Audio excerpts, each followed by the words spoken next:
Kuma mweri wa 10 mwaka muhituku bũrũri ũkoretwo ũkĩandĩkithia riboti cia mũrimũ wa kũharwo gatema kaunti-inĩ itiganĩte, na gũkĩrĩ ũguo thirikari nĩ yandandũrĩte njĩra cia kũhĩtana na mũrimũ ũcio ta ũheani wa njanjo makĩria kũrĩ matũũra marĩa magũmĩirwo mũno.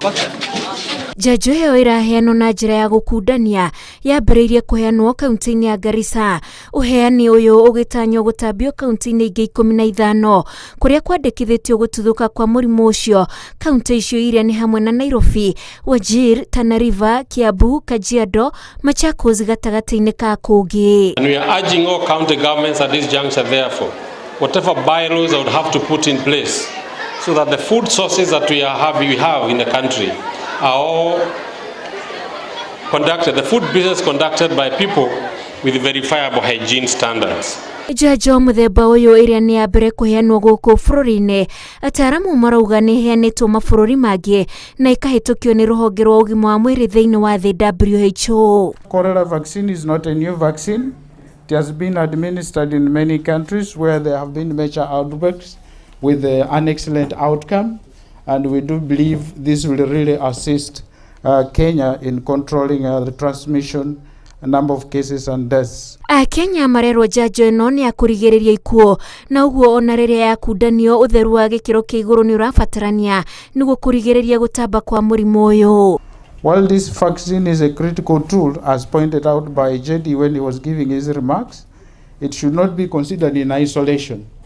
It means other interventions also need to be strengthened, among them water and sanitation, hand washing, appropriate cooking and handling of food. These vaccines serve as immediately available public tool for preventing further morbidity and mortality.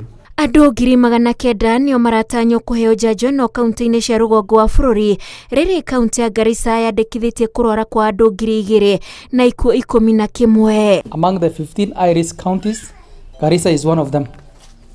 Unfortunately, our neighbors, Tana River, which is here, is the highest hit in our country. And I think we are not far from there. And if we follow closely, the issue started with us at Akadera refugee camp. It came to Garissa and it just crossed over because of the movement between ourselves and our neighbors here in Garissa, here in Tana River. So I want to say that among the 4 sub-counties which are affected, that is Dadaab, Fafi, Lagdera and Garissa, we have a target of 951,862 to be able to vaccinate, oral vaccination within the 14 days between today and 20th. Dariri cia mũrimũ ũyũ nĩ hamwe na kũharwo kĩoro kĩhana maĩ, gũtahĩka, kũng'ara mũno na kwaga hinya wa magũrũ. Mũingĩ ũkihinyĩrĩrio kwamũkĩra njanjo ĩno. Ngĩribotera Inooro TV, njĩtagwo Wanjikũ wa Kĩmani.